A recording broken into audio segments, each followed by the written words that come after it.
영적 정서의 후패에 대하여 제 17장입니다.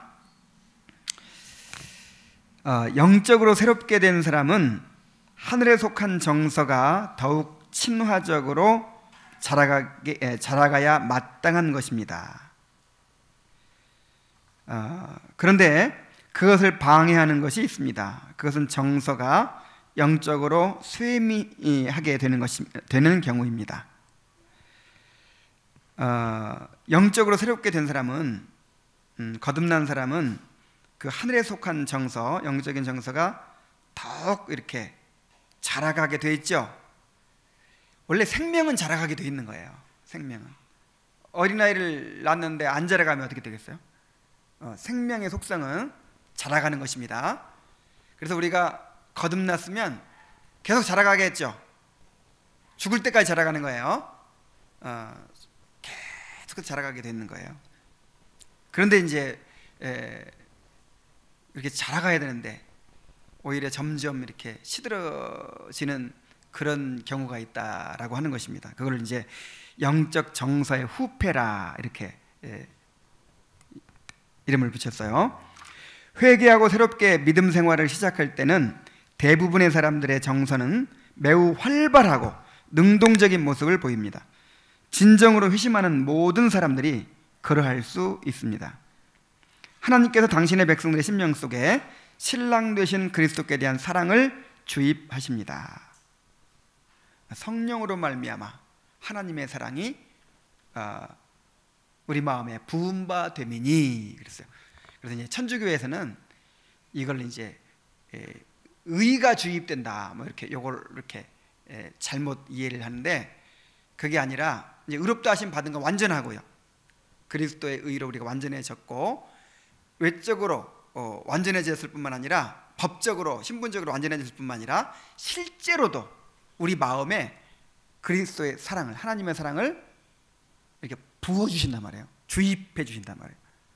그러니까 이 신분적으로 법적으로만 의롭다 하심 받고 마는 게 아니라 거룩함도, 우리 심령의 거룩함도 동시에 일어나는 것입니다. 이게 구원이에요. 일반적으로 그들의 젊은 날에 하나의 큰 변화를 겪게 됩니다. 이제 보통의 경우를 얘기하는 거예요. 보통 이제 젊은 사람들이 예수 믿고 변하게 되기가 쉽죠. 그래서 이제 우리 명준 형제나 우리 세림자매나 이렇게 젊은 날에 이제 변화를 경험했어요. 그런데 나이가 50이 돼가고 한갑이 넘어가더니 육신적 지혜가 증가하고 세상 것들의 가치를 알아가고 그것들에 관심을 가지며 그리로 눈을 돌리게 되면 날마다 그들의 신령한 정서가 쇠미해지게 됩니다. 이게 나이가 들어가더니 이제 점점 그 처음 믿었을 때 그 충만했던 정서가 점점 시들어가더란 말이에요. 신앙 고백은 유지하지만 처음 사랑은 잃어버리는 지경에까지 이르게 됩니다. 어떤 경우 잠시 회복의 기미를 보이는 것 같기도 하지만 이내 다시 생기 없는 마음의 상태로 돌아가 버리고 맙니다. 환난과 질병을 통한 경고의 말씀에 깨우침에도 불구하고 그들은 다시 깊은 잠에 빠지고 맙니다.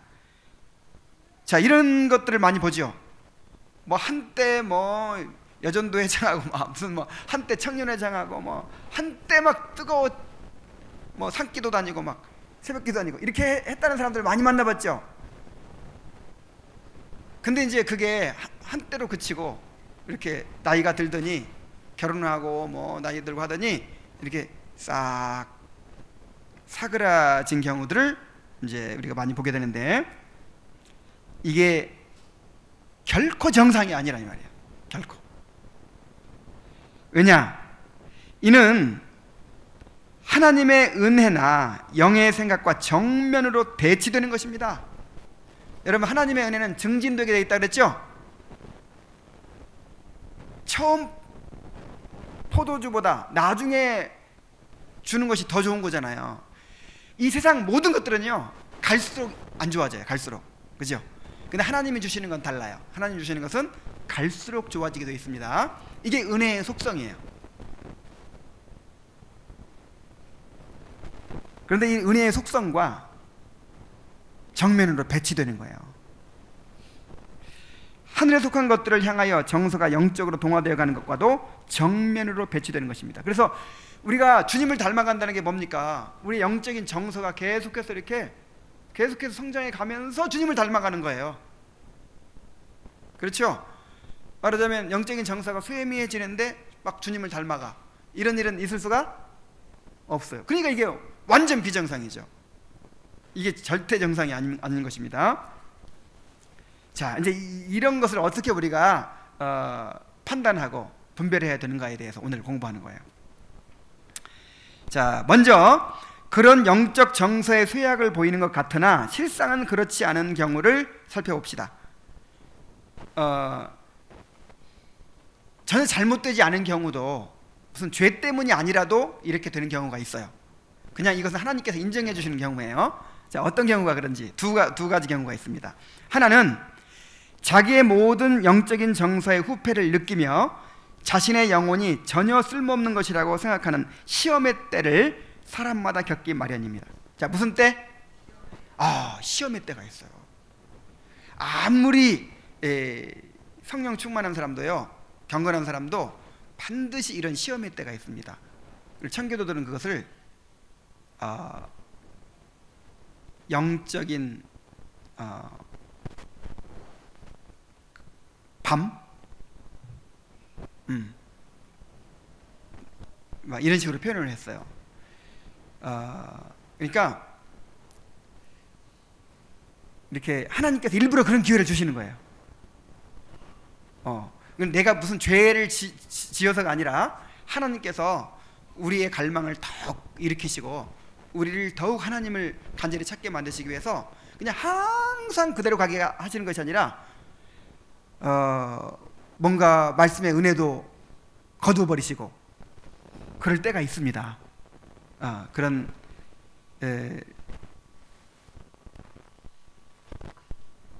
영적인 어두움의 때가 있어요. 그런 때에는 주님께서 자기를 버리셨다는 생각이 들 수도 있습니다. 하지만 그러한 슬픔 가운데서도 이전과 동일한 은혜가 작용할 수 있다는 사실을 잊지 마십시오. 애통하는 가운데 겸손함으로 자기를 낮추는 일은 은혜가 전과 동일한 효력을 발휘하고 있다는 증거입니다. 그러한 경우라면 그 마음은 하나님께서 받으실 만한 경우입니다. 자, 이런 경우에는요, 막 견디지 못해 하죠. 이 영적인 밤을 보내면서 너무 괴롭죠. 하나님의 응답도 없고 뭔가 은혜도 없고 영혼이 메말라 있는 거예요. 내가 영적인 의무들을 안 하는 것도 아니에요. 충실히 하는데도 그렇게 정말 영적인 침체 가운데 있을 때가 있어요. 이건 누가 주시는 거라고요? 하나님. 내 죄 때문에 그런 게 아니고, 그런 경우에는 이제 본인이 어떤 상태가 되냐면 애통하게 되죠. 애통. 겸손함으로 자기를 낮추게 되죠. 내가 정말 뭔가 죄가 있어서, 내가 정말 하나님 앞에 온전히 나를 드리지 못해서 내가 이런 상태가 되는 게 아닌가 해가지고 막 괴로워서 견딜 수가 없어요. 그래서 막 회개하고 애통하고 하나님께 은혜를 구하고 막 이래요. 이런 걸로 봐서 그 사람은 지금 잘못된 게 아니라 이 말이에요. 만약에 그런 영적인 침체인데도 불구하고 그냥 뭐 아무렇지도 않은 것처럼 그렇게 지내면 이건 잘못된 거지만, 정말 그것 때문에 애통해하고 자기를 낮추고 막 이런 상태에 있는 사람은 절대 잘못된 게 아니다. 다시 회복시켜 주세요, 하나님께서. 자, 또 한 가지 경우가 있어요. 정서의 어떤 대상에 대하여도 활발하던 활동력 자체가 쇠미하게 될 수도 있습니다. 활동력 자체가 쇠미하게 되는 경우를 말해요. 이게 뭐냐면 젊은 시절 자기의 슬픈 감정을 눈물로 표현하고 환호를 지르면서 심령의 활동을 활발히 표출하곤 하던 모습이 나이가 들어가면서 이제 잦아들지요. 새로움을 입은 정서 속에 있는 은혜는 전혀 쇠미해지지 않았음에도 불구하고 그런 일이 있을 수 있다는 것입니다. 이거는 이제 은혜가 소멸돼서가 아니라 좀 나이가 들어가다 보니까 이제 좀 이렇게 좀 잠잠해진 거예요. 그런 사람들의 경우에는 삶의 거룩이나 모든 신앙적 의무들에 대한 부지런함에서 후패가 일어나는 것이 아닙니다. 그러니까 더 의무들은 잘하고 있거든요. 본성적인 정서의 예민한 활동에서만 그런 쇠미가 일어나는 경우에는 은혜의 후패가 일어나는 것이 아닙니다. 이런 경우 다른 기능들과 세력들 속에서 은혜가 더욱 활발하게 작용할 것입니다. 예를 들어서 영적인 것들을 이전보다 더 확고하게 붙드는 면에서 판단과 의지가 더 강해진 것을 보이죠. 자, 이게 무슨 얘기인지 알겠죠? 똑같이 은혜가 충만해도 젊었을 때 그 반응이 다르고 나이가 지긋한 사람의 반응이 다르다 이 말이에요. 이 젊은 사람들은 그냥 막 굉장히 활발하겠죠. 기쁨도 막 엄청나게 표현하고 슬픔도 엄청나게 표현하고. 근데 나이가 좀 이렇게 쯧해가지고 모든 경험들을 많이 하고 그런 사람은 은혜가 충만하지만 이제 다른 방향으로 더 발전한다 이 말이에요. 판단력이나 어떤 지혜나 뭔가 더 깊은 깨달음이나 이런 거 있지만 젊었을 때처럼 그렇게 막 활동력 같은 건 많지 않겠죠. 그래서 이렇게 좀 그 외적인 모습으로 나타난 것이 달라진 요런 거 정도는 잘못된 게 아니라 이 말이죠. 두 가지 경우 하나님께서 주시는 그런 시험의 때 그리고 이제 나이가 들다 보니까 이렇게 좀 그 반응하는 방식이 바뀐 이제 그런 경우는 잘못된 게 아니에요. 그러나 다음과 같은 경우에 자신을 달래며 안심시키는 것은 허망한 일입니다. 자, 이건 이제 잘못된 경우예요. 잘 들어보세요.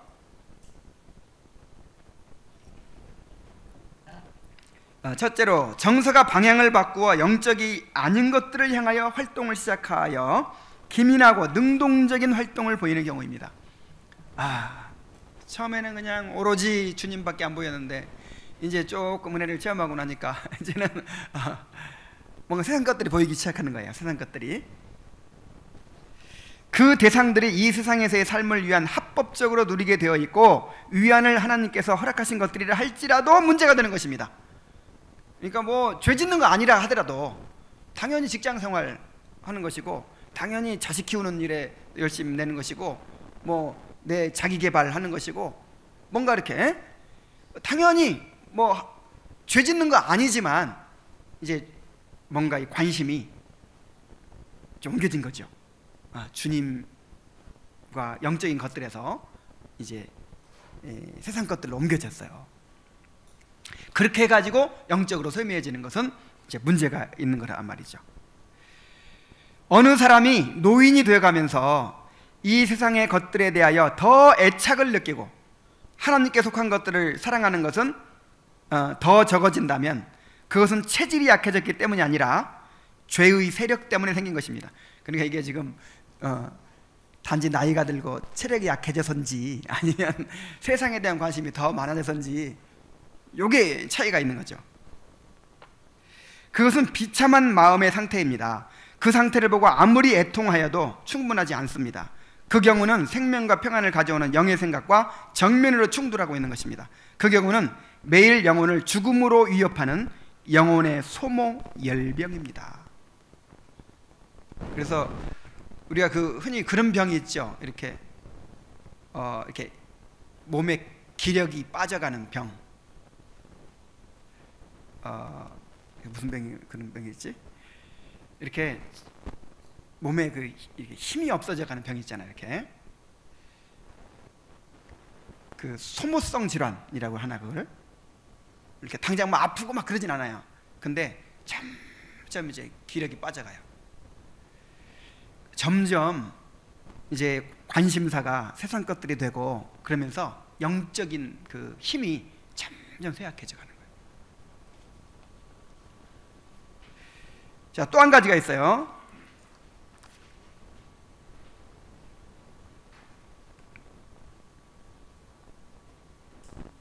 만일 우리에게 일어날 수 있는 영적인 정서의 후패가 그러한 어리석음과 죄로 인한 것이라면 그것은 정말이지 혐오스러운 것입니다. 이제 그렇게 꼭 죄가 아니더라도 합법적인 것이라도 거기에 더 많은 관심을 가지고 해서 영적으로 쇠미해져 가는 것도 문제인데 더 나아가서 이제 죄 때문에 그렇게 된다면 그건 정말 큰 문제죠. 이 경우는 그리스도께서 모든 것들 중에서 가장 불쾌하게 여기시는 경우입니다. 그리스도께서는 시험에 빠진 교회나 신앙 고백자들을 불쌍히 여기십니다. 그러나 죄와 어리석음으로 인한 영적 정서의 후퇴에 대해서는 매우 단호한 책망을 보이십니다. 그리스도께서 그런 것들을 참아내지 못하십니다. 그것은 당신의 이름을 더럽히는 일이기 때문입니다.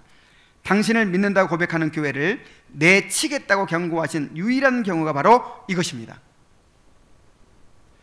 그러니까 이 죄를 용납하는 거예요. 어리석은 것들을 용납하고 죄를 용납해가지고 점점 영적인 정서가 후패해져 가요. 여러분, 주님께서 이걸 그대로 놔두실까요? 안 놔두실까요? 절대로 놔두시지 않습니다. 우리를 사랑하시기 때문에. 사랑하신 자를 근실히 징계하신다 그랬죠? 여러분, 언제 가장 하나님의 사랑을 느끼세요? 내 경우는 이렇게 어떤 일을 막 이렇게 잘해 주셨을 때, 막 내가 기대하지 않았던 축복을 주셨을 때, 그때도 사랑을 느끼지만 그보다 더 크게 느낄 때가 있는데, 나를 신실하게 징계하실 때예요. 야, 나를 내버려 두시지 않는구나. 이렇게 나한테 관심을 갖고 계시구나. 이렇게 나에게 신실하시구나. 그리고 나를 이렇게 깨우치시는 거예요. 그래서 당장은 힘들고 괴로운데 나는 그런 걸 경험할 때마다 얼마나 하나님께 감사하는지 몰라요. 막 눈물이 나요.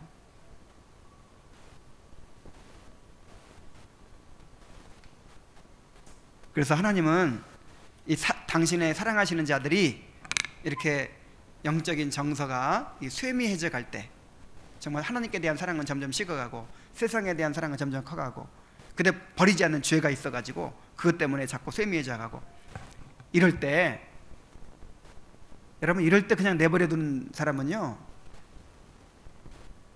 징계가 없으면 어떤 사람이라 그랬어요? 사생자여 참아들이 아니니라. 정말 틀림없어요. 하나님께서는 반드시 징계하시고 책망하십니다. 죄로 인한 정서의 후패는 또한 성령을 근심하게 하는 일입니다. 성령께서는 우리 영혼이 성장하고 진보하도록 은혜를 주시는 분이십니다. 성령께서 그 일을 시작하고 진행해 나가십니다. 하나님께서 사람들로 하여금 열매 맺고 치료하도록 모든 방편과 처방책을 주시고 우리의 정서를 때마다 일깨워 거룩하게 하시고 하늘에 속한 것들을 사모하게 하심으로 우리의 마음과 생각이 위에 있는 것들을 즐거워하도록 역사하시는 것입니다. 그러한 은혜를 받았던 자들이 세상적이고 육신적인 사람이 되어 자기들 속에 있는 어떤 은혜의 작용도 감지하지 못한 상태가 되는 일보다 성령께서 더 슬퍼하실 일은 없습니다. 성령께서 슬퍼하세요. 주님께서 진노하세요. 그래서 이상의 경우는 하나님을 특별한 방식으로 격동시켜 교회를 판단하여 책망하시는 일을 불러옵니다. 심판을 불러온다는 거예요. 심판을. 그러니까 이제 교회를 심판한다는 말은 이제 개인적으로도 마찬가지죠. 개인적으로도 하나님이 징계하시고 교회적으로도 징계하십니다. 첫째로, 신앙 고백의 실상이나 예배의 질서에 있어서 살았다 하는 이름은 가졌으나 정서 속에서 살아 역사하는 은혜의 능력에 대하여는 죽어 있습니다. 신앙 고백도 완전하고, 그 다음에 예배 드리는 것도 잘 드리고, 겉으로 보기에는 나무랄 데가 없어요. 그러나 정서 속에서 살아 역사하는 은혜의 능력에 대하여는 죽어 있다. 이게 뭔지 알겠죠? 알겠다고 하니까 그냥 넘어갈게요. 예배의 외적인 제도들을 버릴 정도로 냉담해진 것도 아니고, 교회 안 나오는 거 아니라니까요. 영적인 정서로 자기들의 의무들의 생기를 줄 정도로 뜨겁지도 않을 때에 그러니까 차가워진 것도 아니고 뜨거워진 것도 아니고, 이걸 제일 못 견뎌 하시죠, 주님이. 주님은 더 이상 그들을 참아내지 않으십니다. 아니, 하나님의 집을 향하여 판단이 갑자기 임하게 될 것입니다. 이 판단이라는 말은 심판이라는 말이에요. 이 성경에서 판단 또 심판 같은 말이에요. 크리노라는 헬라어로.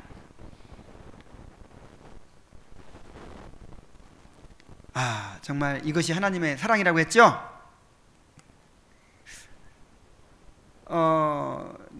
나는 이번 주에도 정말 하나님의 은혜에 감사했어요. 뭐가 그렇게 감사하냐면 어쩌면 그렇게 내가 어리석은지 몰라요. 어쩌면 그렇게 쉽게 교만해지고 쉽게 어리석어지고 쉽게 그냥 못 봐요. 근데 내가 하는 대로 내버려 둬보세요. 그냥 잘 되게. 교인들은 계속 밀려들지. 그냥 뭐 그냥 돈은 막 자꾸 생기지. 뭐 다들 잘 되고 막 그러면 야, 어떻게 되겠어요? 근데 하나님이 이렇게 깨우치십니다. 끊임없이 깨우치세요. 끊임없이. 그래서 근데 그냥 깨우치셔도 자비롭게 깨우치십니다. 아예 그냥 멀리서부터 이렇게 이제 그 고난은 하나님의 확성기라고 하잖아요. 처음부터 막 소리를 고래고래 지르지 않겠죠. 요서봐, 못 들어. 요서봐, 못 들어. 요서봐, 야, 이런 식이에요. 그러니까 멀리서부터 치십니다. 하나님이 자비하셔서 그냥 뭐 하나 잘못하면 다리 몽둥이 탁 부러뜨리고 이러지 않으세요. 그래가지고 그냥 일찍 깨닫고 깨우침을 받고 돌이키게 하시고 또 이렇게 높아졌던 마음이 낮아지게 하시고, 나는 그것이 너무 하나님의 그 자비가 느껴져서 참 감격하고 정말 감사하지 않을 수가 없어요. 그래서 내가 여기 지금 이렇게 견디고 있는 거예요.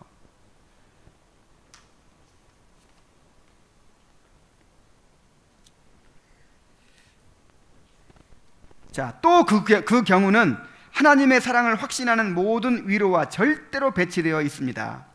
영적으로 이렇게 영적인 정서가 후패해져 있는 상태는 하나님의 사랑을 확신하는 모든 위로와 절대로 배치되어 있다는 것입니다. 그러니까 영적인 정서가 후패해져 있으면서 하나님이 나를 사랑하셔, 이런 사람들 있죠? 이거 하나님이 주신 거예요? 내가 만들어낸 사랑입니다.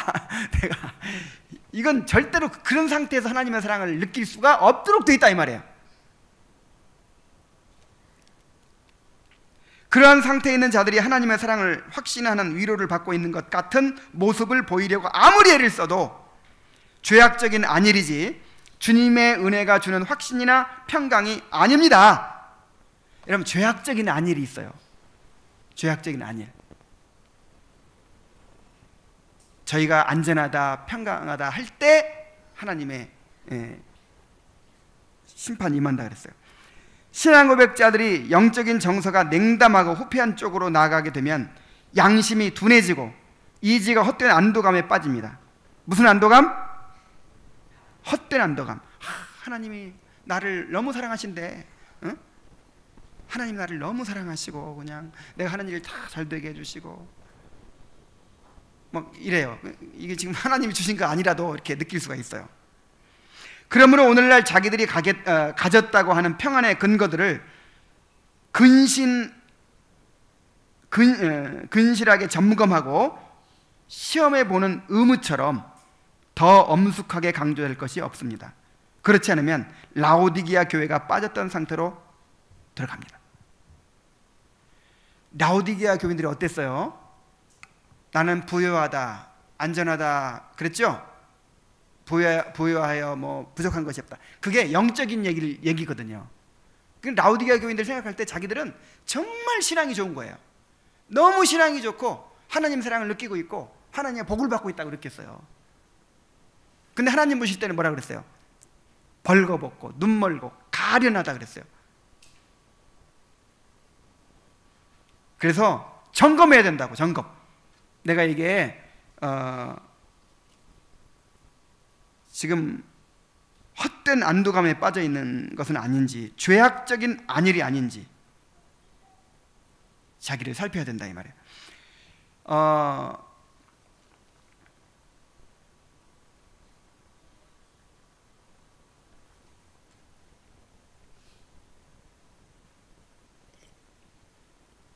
면죄부를 받고 이제 면죄부를 사면 뭐 예를 들어서 면죄부를 일생 동안 죄 지을 것에 대한 면죄부를 샀어. 그리고는 이제 안심해도 되죠? 얼마나 평안하겠어요? 얼마나 평안하겠어요? 근데 오늘날에도 면죄부가 있어요. 그 중에 한 가지가 뭐냐면 실제로 이렇게 이제 막 논문 같은데 이렇게 발표하고 하는 분들도 있어요. 자, 오늘날의 흔한 면죄부 가운데 하나가 뭐냐면 믿기만 하면 구원받는다는 거. 자, 믿기만 하면 구원받는 게 맞아요, 틀려요? 맞죠?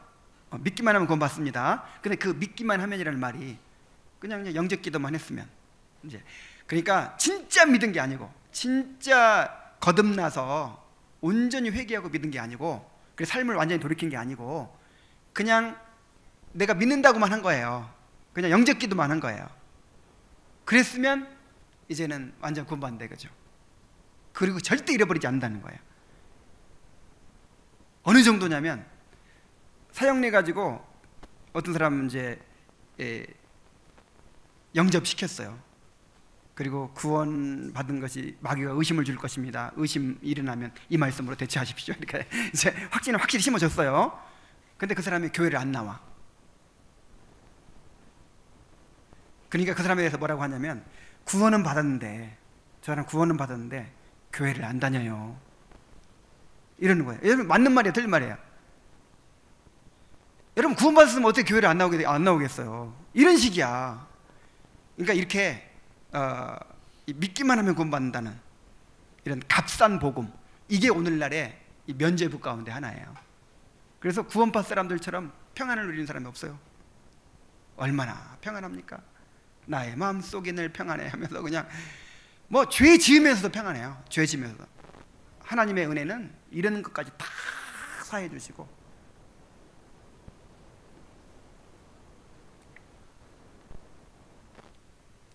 3번 봅니다. 하나님과의 화평을 유지하는 것을 쉬운 일 따위로 여기는 것만큼 우리 믿음의 고백을 파멸시키는 것은 없습니다. 신앙생활을 너무 쉽게 생각하는 거예요. 뭐 하기만 하면 돼요? 믿기만 하면 되는 거예요.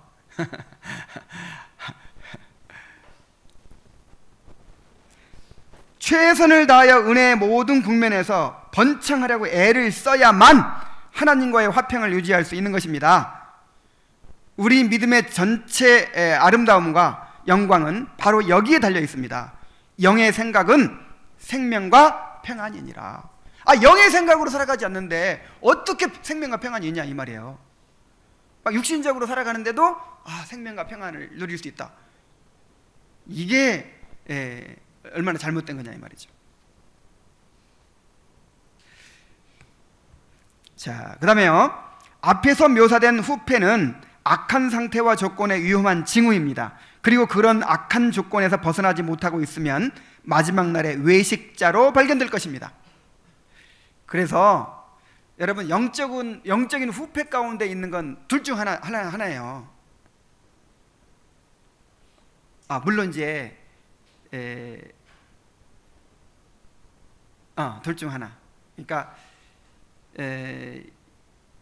구원은 받았지만 일시적으로 그런 상태에 빠졌다가 다시 회복하는 그런 사람이 있고, 아니면 외식자예요. 외식자. 자, 외식자가 뭐죠? 여기서 외식자라는 말은, 외식자는 위선자라는 뜻인데, 여기서 위선자라는 말은 보통 우리가 쓰는 거하고 달라요. 위선자는 아주 나쁜 사람이잖아요, 그죠? 이렇게 속다르고 겉다르고 이렇게 아주 나쁜 사람을 말하는 건데, 여기서 말하는 외식자, 위선자는 구원받지 않았으면서 구원받은 것처럼 착각하고 있는 사람들을 말하는 거예요. 그래서 영적인 후패, 아까 두 번째 후자에 해당하는 영적인 후패는 나중에 뭐로 드러난다? 외식자로 드러난다.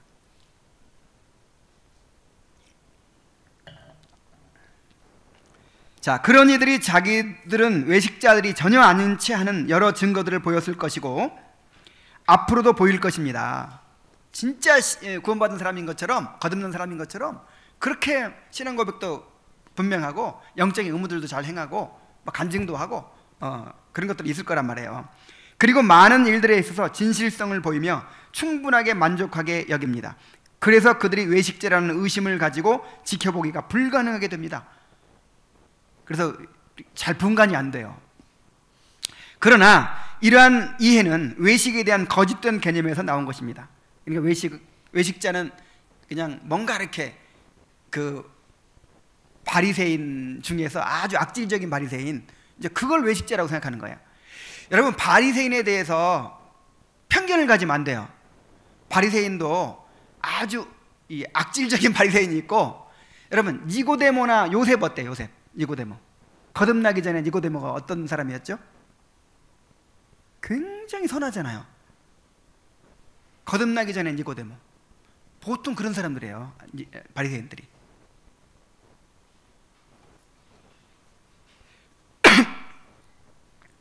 그들은 실상은 믿음이 없으면서도 자기가 믿음이 있는 양 하거나 자기가 누구인지 알지 못하면서도 그저 일반적으로 종교 생활을 하는 채 하는 사람, 아니 적어도 그러한 모습을 쉽게 내보이는 이들만 외식자라고 합니다. 보통 이렇게 알고 있죠.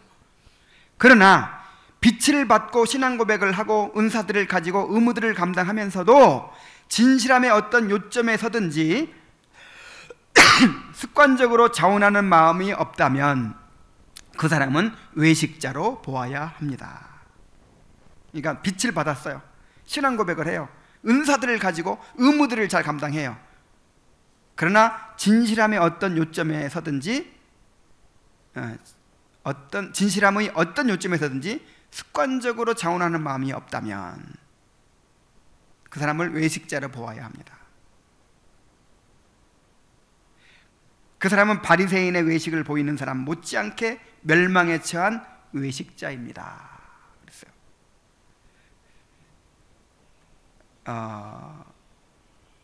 참 이게 분별하기가 너무 어렵겠죠.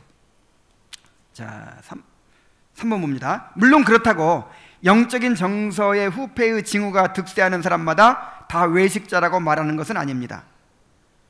다만 치료를 받지 않은 채 계속 그런 일이 진행되어 가면 외식자의 징후입니다.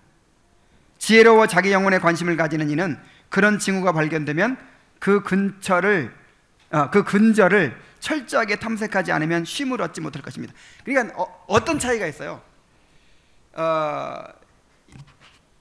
정말 거듭난 사람이 영적인 후패에 빠졌을 때는 견딜 수 없다 그랬죠.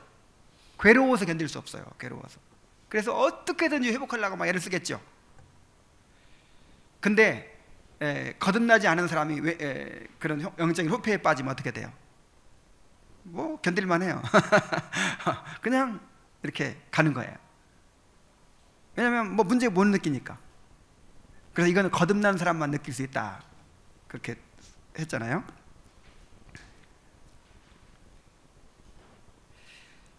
(4번) 봅니다. 외식적인 사람들도 죄에 대한 회오감, 영적인 빛과 은사들의 교통, 정서의 변이, 교제하는 대상이나 행습의 변화 등 회심의 모양을 나타낼 수 있으나 시간이 지남에 따라 격렬한 시험으로 말미암아 정욕에 빠져서 그러한 정서가 점차 후퇴하여 없어져 버리고 맙니다.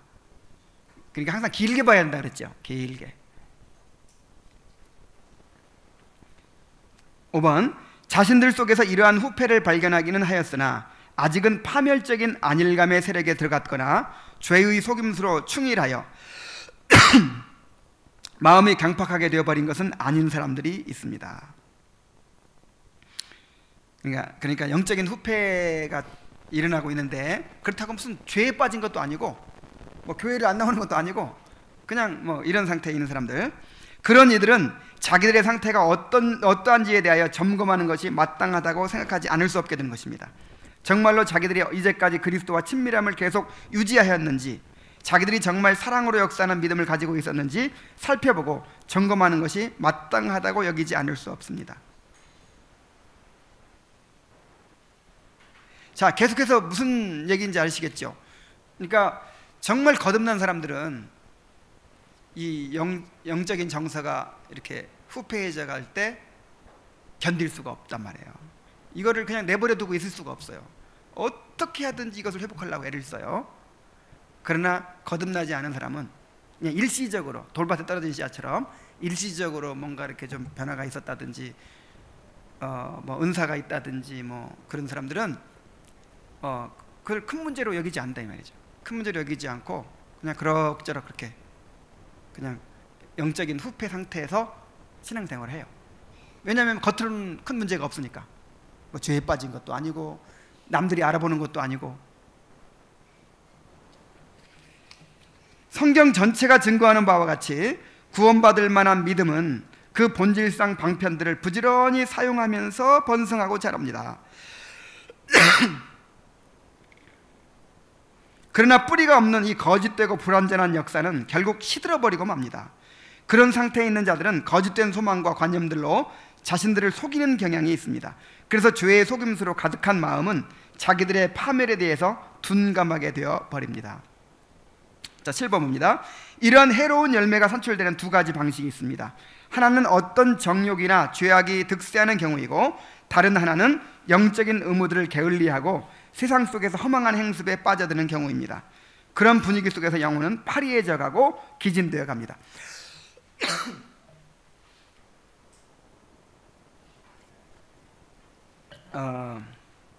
자, 영적인 후패는 이 두 가지 방식이 있어요. 하나는 뭐라 그랬어요?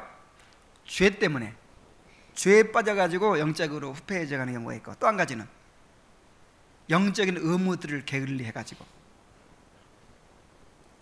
그 다음에 세상 것들에 대해서 이렇게 더 관심을 가지게 되면서 이제 후패해져 가는 그런 경우가 있어요.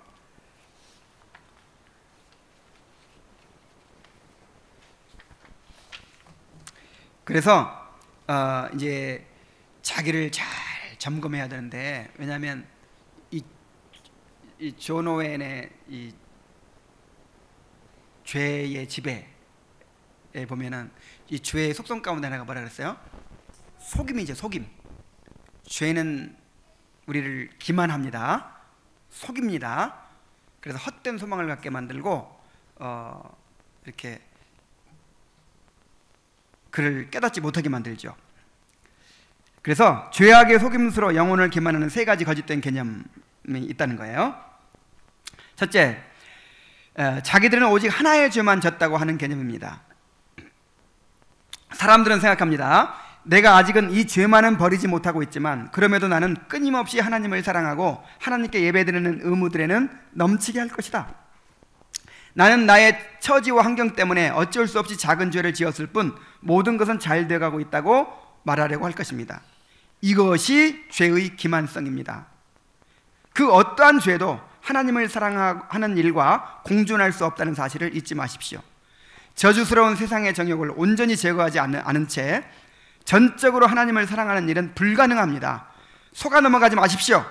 여러분이 죄 안에 살고 있다면 여러분이 어떤 일들을 하든지 여러분은 하나님을 사랑하지 않고 있는 것입니다.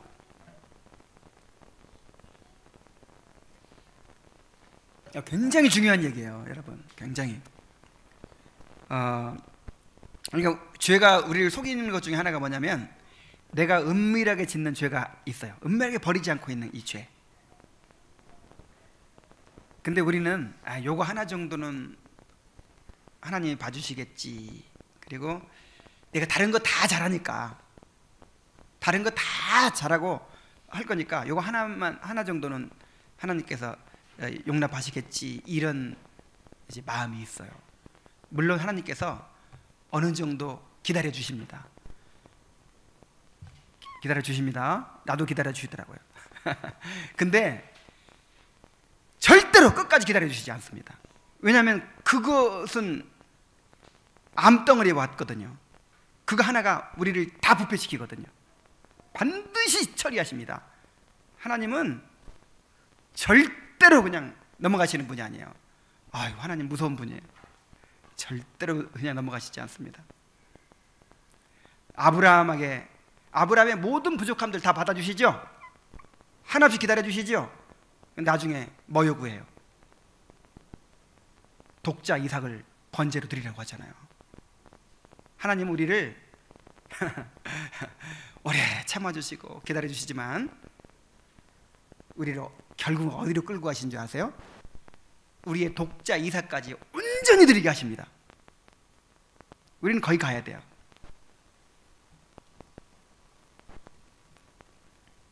그래서 속지 마세요.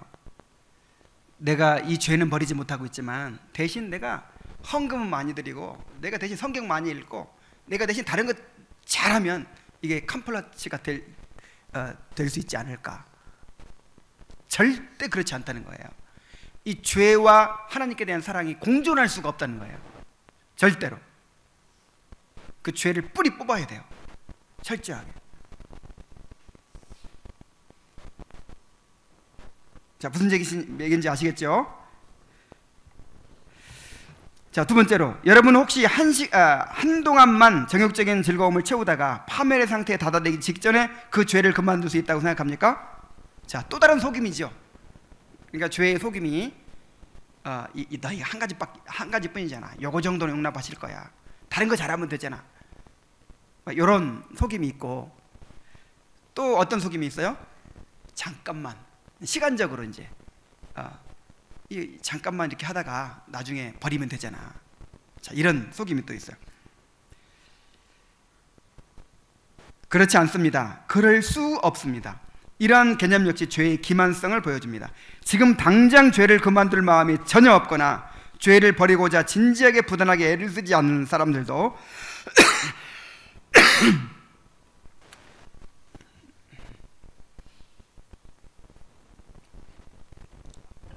죄를 버려야 한다는 의식은 언제나 가지고 있습니다. 자, 아무리 나쁜 사람들도요 흉악한 죄인도 나 계속 죄 지어야지 이런 사람이 있을까요, 없을까요? 없어요. 다 죄를 언젠가 버리겠다고 생각해요. 그들에게는 단지 그래야 한다는 의식만 있을 뿐 실제적인 의향은 전혀 없습니다. 그래서 이것도 죄의 속임입니다. 당장 버려야지 언제까지만 이렇게 하자 이런 건 안 돼요. 세 번째로, 폐병에 걸려 쇠약해지고 있는 이들과 같이 신앙의 사활을 좌우하는 정신이 보편적으로 후퇴하는 이들도 거짓된 개념들을 가지고 자기를 속입니다. 그러니까 이제 큰 죄가 없고 점차적으로 이렇게 폐병처럼 소모성 질환, 그냥 이렇게 점점 이렇게 약해지게 만드는 이런 것도 스스로를 속인단 말이에요. 내가 지금 큰 죄 짓는 거 아니잖아. 큰 문제에 있는 거 아니잖아.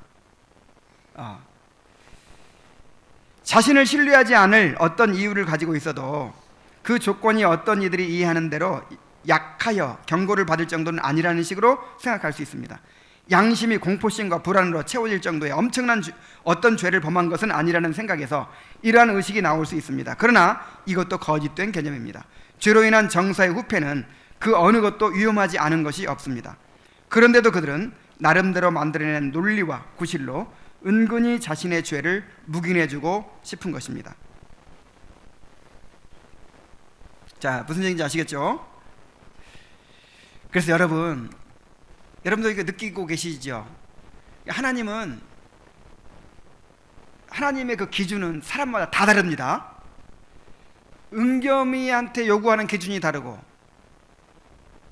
은겸이는요 땡깡 부리고 들어 누워도요 별로 괜찮아요. 그죠? 근데 만약에 서정희 한 형제가 땡깡 부리고 들어 누워 보세요. 그러면 어떻게 돼요? 정신병 가야 진짜 완전히 신문에 나고, 이거는 완전히 그냥 큰 문제예요. 그래서 내가 하나님께 더 가까이 갈수록요, 옛날에는 아주 내가 미성숙하고 아주 그냥 육신적이었을 때는 큰 죄도 그냥 넘어가실 때가 있었어요. 근데 내가 하나님께 가까이 갈수록 더 이 경건이 성장해 갈수록 작은 죄 하나라도 하나님께서 민감하게 다루십니다. 여러분, 성령 충만하고 싶죠? 성령 충만한 건 진짜 무서운 일이에요. 성령 충만한 시대에 거짓말 한 번만 해도 죽어요. 아나니와 삽비라 재산 반절 바치고 죽었어요.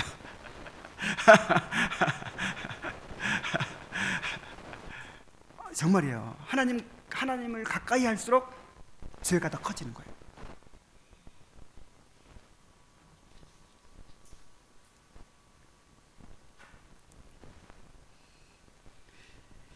사람들은 자신의 후패함의 원인을 자기 자신의 마음의 악이 아닌 주변 환경과 현재의 처지로 돌리려는 경향을 가지고 있습니다.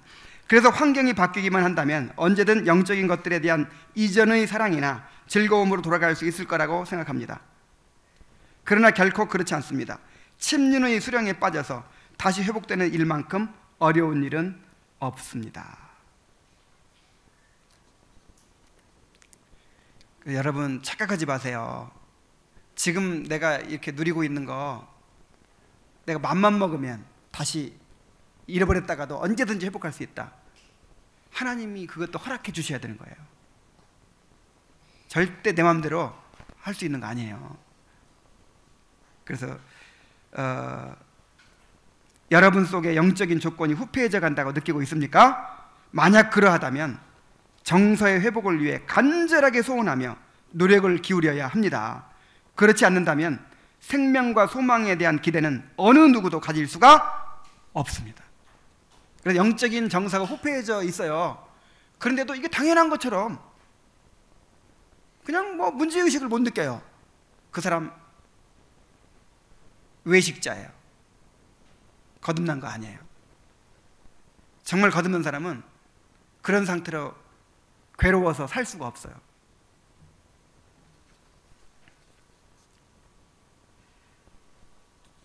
자, 곤고한 10년 가운데 정서의 회복을 간절히 소원하고 있는 분들에게 몇 가지 충고의 말씀을 드리려고 합니다. 첫째로, 먼저 이 일들을 기억하십시오. 여러분의 정서가 영적으로 생기 있고 활력이 넘치던 때를 상기해 보십시오. 자, 여러분들이 지금 영적인 정서가 후패해져 있다면 먼저 어떻게 해야 돼요? 영적으로 생기 있고 활력이 넘치던 때를 상기해 보라는 거예요.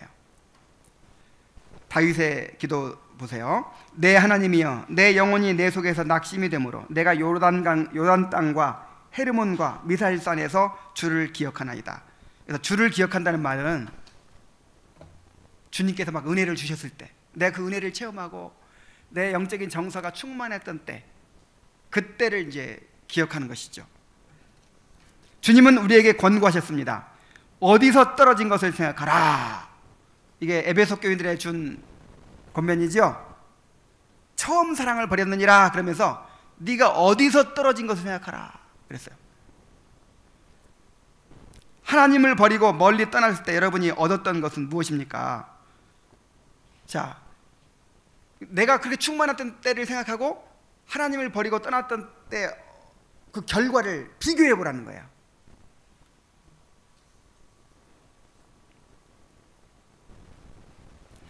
여전히 영적이었던 예전의 상태를 기억하는 것이 아무런 감동을 주지 않습니까? 그런데 아니 난 그랬던 때가 없는데요. 나는 그렇게 영적으로 살아있었을 때가 별로 없는데요. 자, 그러면 그 사람은 어떤 사람이에요? 그렇다면 여러분은 영혼에 미치는 은혜의 진정하고 확실한 역사를 경험한 일이 전혀 없었던 것일지도 모릅니다. 거듭나지 않았을지도 모른다 이 말이죠.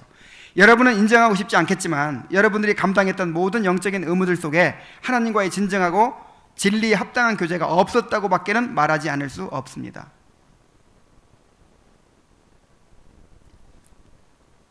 성경은 그러한 조건에 있는 자들을 위한 특별한 부르심과 약속을 제안하고 있습니다. 너는 가서 북을 향하여 이 말을 선포하여 이르라. 여호와께서 이르시되 배역한 이스라엘아 돌아오라. 나의 노한 얼굴을 너희에게로 향하지 아니하리라. 나는 긍휼이 있는 자라. 노를 하나없이 품지 아니하느니라. 여호와의 말씀이니라. 너는 오직 내 죄를 자복하라. 이는 내 하나님 여호와를 배반하고 내 길로 달려 이방인들에게 나아가 모든 푸른 나무 아래로 가서 내 목소리를 듣지 아니하였음이라. 여호와의 말씀이니라. 여호와의 말씀이니라. 배역한 자식들아 돌아오라. 나는 너희 남편임이라. 내가 너희를 성읍에서 하나와 족속 중에서 들을 택하여 너희를 시온으로 데려오겠고. 아이고 내가 눈이 안 좋아서 이상하게 읽었죠. 다시 읽을게요. 내가 너희를 성읍에서 하나와 족속 중에서 둘을 택하여 너희를 시온으로 데려오겠고. 주님께서 우리가 회개하면 주님께서 우리를 돌이켜 주시겠다. 여러분, 반복해서 말하지만 주님이 돌이켜 주셔야 돼요. 맞죠? 그래서 이 예언서에는 이런 기도가 굉장히 많아요. 내가 주께로 돌이키나이다. 나를 돌이켜 주소서. 내가 회개하오니 나를 돌이켜 주소서. 이게 무슨 얘기예요? 나도 주님께 돌이키려고 해야 되지만 누가 돌이켜 주셔야 한다고요? 하나님이. 또 이사야서 57장 18절 19절에 보면은 내가 그의 길을 보았은즉 그를 고쳐줄 것이라. 그를 인도하여 그와 그를 슬퍼하는 자들에게 위로를 다시 얻게 하리라. 입술의 열매를 창조하는 자 여호와가 말하노라. 먼 데 있는 자에게든지 가까운 데 있는 자에게든지 평강에 있을지어다. 평강에 있을지어다. 내가 그를 고치리라 하셨느니라. 하나님의 약속이 있어요. 하나님이 우리를 고쳐주신다고, 돌이키라고 하십니다. 이 제안에 어떻게 반응하느냐에 따라 영원한 복락과 영원한 화가 결정되는 사실을 잊지 마십시오. 여러분의 영혼을 가치 있게 여긴다면 더 이상 하나님의 부르심을 외면하지 마십시오. 하나님의 부르심과 하나님의 약속이 여러분에게 더 이상 해당되지 않을 때가 갑자기 닥칠까 염려하십시오. 이제 결론입니다. 우리의 나태함은 영적으로 새로워진 정서를 후퇴하게 만듭니다. 그런 상태에 있는 한 정서가 하늘에 속한 것들을 따라 동화되어 나가는 일은 더디고 불완전해질 것입니다. 후패한 정서는 영혼을 깊은 침륜에 빠지게 하는 죄를 온전히 벗어버릴 수 없습니다. 영적인 정서가 후패해져 있을 때는 죄를 이길 수 없어요. 우리의 정서는 하늘에 속한 것들을 향하여 언제나 기울어져 있어야 합니다. 날로 새롭게 되어 하늘의 영적인 대상들로 같이 동화되어 나가야 합니다. 그것이 우리가 견고한 위로와 평안을 누릴 수 있는 유일한 길입니다.